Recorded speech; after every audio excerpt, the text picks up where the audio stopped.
Assalamu alaikum wa rahmatullahi wa barakatuh. How you guys doing, everyone? Alright, as you can tell by the title of this video, I'll be talking about how I reverted from Christianity to Islam. Now, of course, I was in university, so studying, focusing on Christianity and looking into other religions was a bit difficult. So I had to minimize my schedule.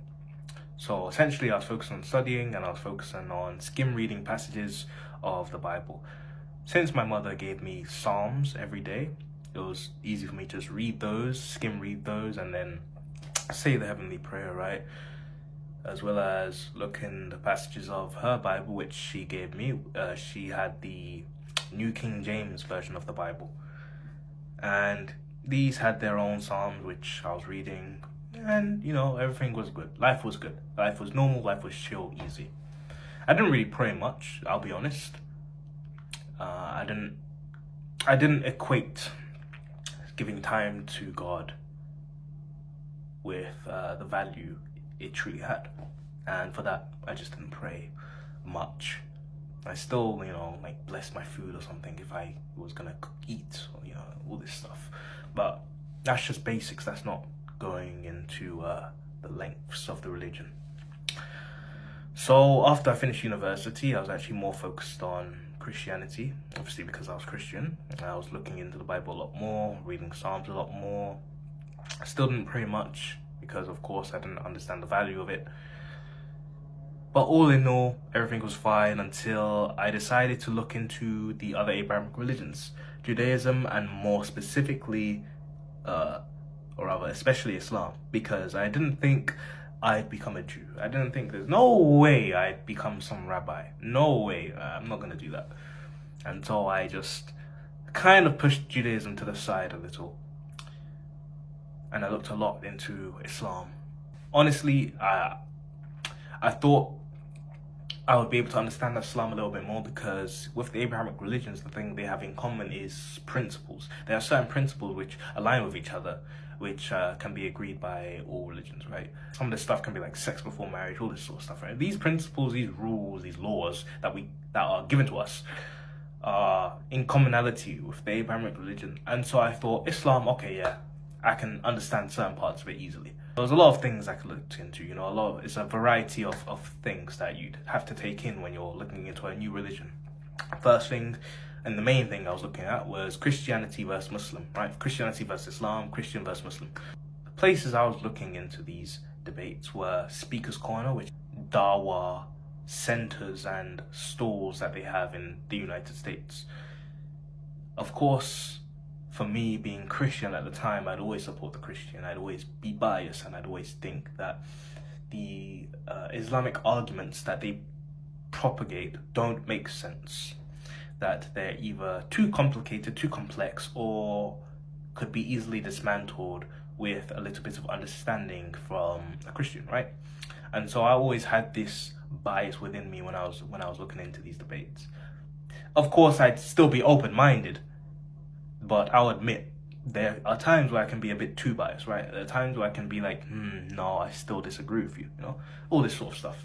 After being more open-minded, being more sincere with myself, and taking both arguments rationally, and these arguments would be from a lot of these debaters, a lot of these prominent debaters, mainstream debaters, university debaters, a lot of these debaters, correct? I started to understand a lot of Islam more than I did with Christianity, and by that I mean I started to side with Islamic arguments more. I started to side with the Muslims, mashallah. And as a Christian, I thought, maybe I'm being too harsh on myself, because I'm siding with a religion that's essentially going to make me heretical. Perhaps I'm knowledgeable in Christianity, which at the time I sort of was, I would admit. The only perfect knowledge I had of Christianity was some of the stories of Job, the stories of Moses, the stories of Joshua and the Canaanites, all this sort of stuff, Judge, and all these, well, not all, but a lot of these passages in the Bible would reflect these stories. So I thought, perhaps it's just me, perhaps I'm not knowledgeable enough to understand these debates. I should stay away from these debates. I should stay away from these discussions. I should look more into Christianity. And I did. for all of 2 days until I came across this video between Muhammad Hijab and David Wood. Now, David Wood, I liked him as a prominent debater, right? I really liked listening to a lot of his points and views on Christianity. And of course, I thought at the time he was being honest and he was being genuine. Of course he was, only limited to his knowledge, right? Because in this debate between Muhammad Hijab, Muslim, and David Wood, Christian, yeah, Muhammad Hijab, he won me over. He won me over. I don't know how, but the way he was explaining things in the Quran, with regards to the language and how the Arabic language has a lot more words than the English language, and so translation will be difficult and easy to be misinterpreted and slip up if you're an English person trying to translate an Arabic verse. And of course, I couldn't just say, no, I disagree, because that's the same with every single language, right? With Spanish, with Portuguese, there's a difference in those languages and people think they're the same. No, there's an actual difference.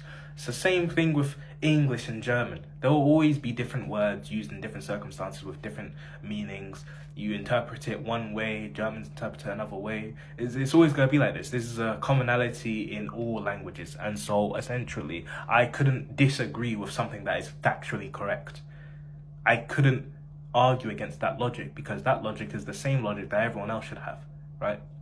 And so I came out of that debate. I left watching that debate. I left it with a new perspective, you could say, a new perspective on Islam, and also a refined perspective on a refined perspective on Islam and a new perspective on Christianity. That's what I meant to say. My mistake. Alhamdulillah, I started to like Islam. I liked it a lot. Not to the point where I revert at the time, because it was in the middle of August after my university. It was in the middle of summer. I was still chilling. I was still chillaxing, as we do. So I started to look more into these people who are called sheikhs, and right, these people are responsible for giving dawah, educating people on Islam and stuff like this. And there was this one person on YouTube who he runs a channel named One Message Foundation, I believe. His name is Sheikh Uthman Ibn Farouk. I was watching a lot of his videos on how he explains Islam and how he debates these agnostics, atheists, Christians, Jews, Hindus, all the sorts.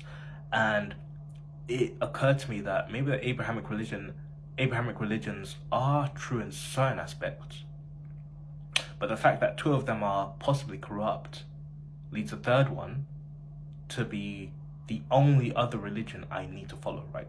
It needs to be the only religion I need to follow, absolutely. And perhaps Christianity and Judaism does have elements of corruption. And to me, I was taken aback, because when the sheikh was actually reviewing these contradictions, and I looked into my Bible, the New King James Version of the Bible, I did find a lot of these contradictions, so he wasn't lying. And I couldn't argue against it, right? I'm talking about me being knowledgeable, and yet here I am finding corruption. How can I be knowledgeable in fallacy? How can I be studying not a lie, but a contradiction, right? How can I be doing that? Because that would just mess up my mind. And so for that period, after I found all these contradictions, and after I realized that maybe the Bibles are corrupt, because it wasn't just the New King James version of the Bible I looked at. Online, I looked at the NIV version, the English Standard Version, English Revised Version, and another version, the King James Version. And in all these Bibles, it held different levels of contradictions. Of course, all being ultimately corrupt, if we're to say that contradiction leads to corruption. And for that period, that month, between the middle of August and the middle of September, I was just